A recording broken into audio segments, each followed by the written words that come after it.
Good morning, ladies and gentlemen. My name is Anand Samy, the co-founder and president of the International Leaders Summit and a senior advisor at the Heritage Foundation.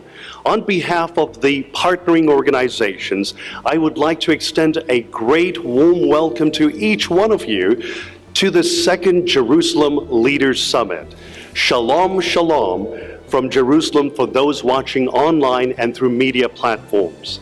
Nearly 2 years ago, the founding partners of the Jerusalem Leaders Summit, Becky Norton Dunlop from Heritage, Natasha Sardoj from the International Leaders Summit, Yasmin Dehaene from the Alliance for Direct Democracy in Europe, and also our other partners, including Roger Helmer, member of the European Parliament from the UK, came together and decided to co-host this unique strategic public policy event.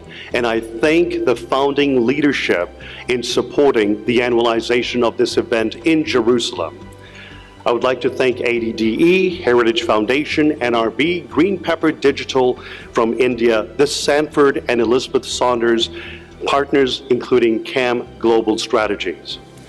Our joint purpose is to strengthen, encourage, and expand the conservative network of principal leaders from America, Europe, India, and Israel, and strengthening the rule of law civilization based on shared principles and also shared values, addressing serious threats and challenges and articulating principled solutions and strengths that will be able to advance our focused endeavors. Much has transpired in the world since we met in Jerusalem last year. Brazen terrorist attacks in Europe, the United States, and other locations in the world.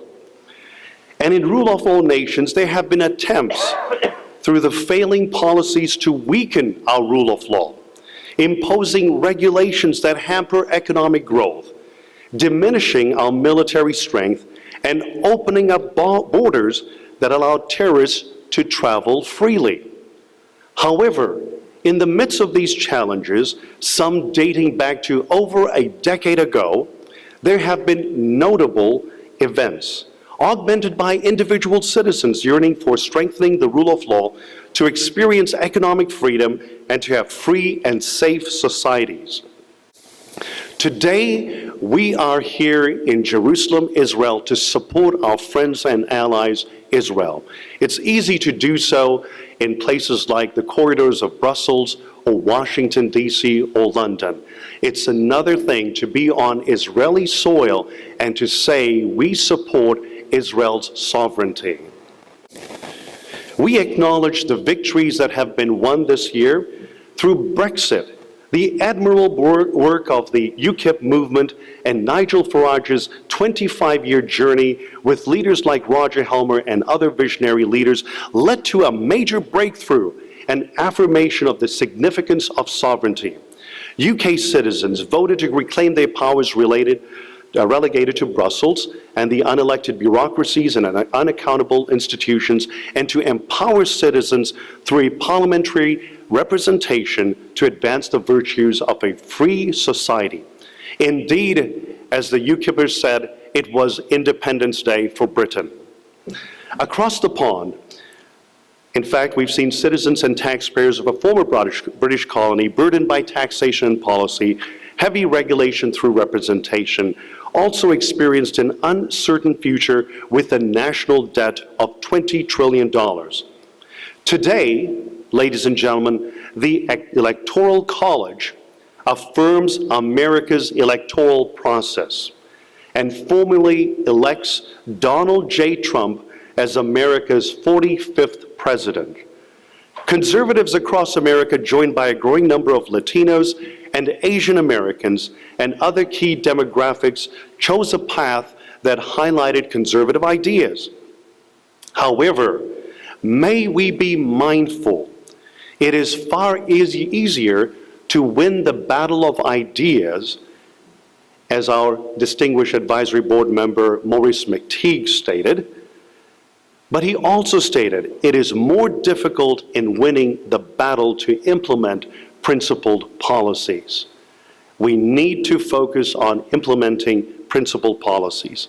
Ladies and gentlemen, this is the first international gathering of conservative leaders from Europe, India, and Israel and the United States that is taking place right after the US presidential election. And during the course of the day, we shall hear from distinguished members of the European Parliament and members of the US Congress and elected members from Israel and also from the business, media, and think tank community. Lady Thatcher stated, "Being democratic is not enough. A majority cannot turn what is wrong into right. In order to be considered truly free, countries must also have a deep love of liberty and an abiding respect for the rule of law." Ladies and gentlemen, we are the guardians of this rule of law civilization. We are engaged partners for the cause of freedom in our respective nations, and our children and posterity depend on the work we carry out today and into the future. We have an opportunity to advance principled solutions.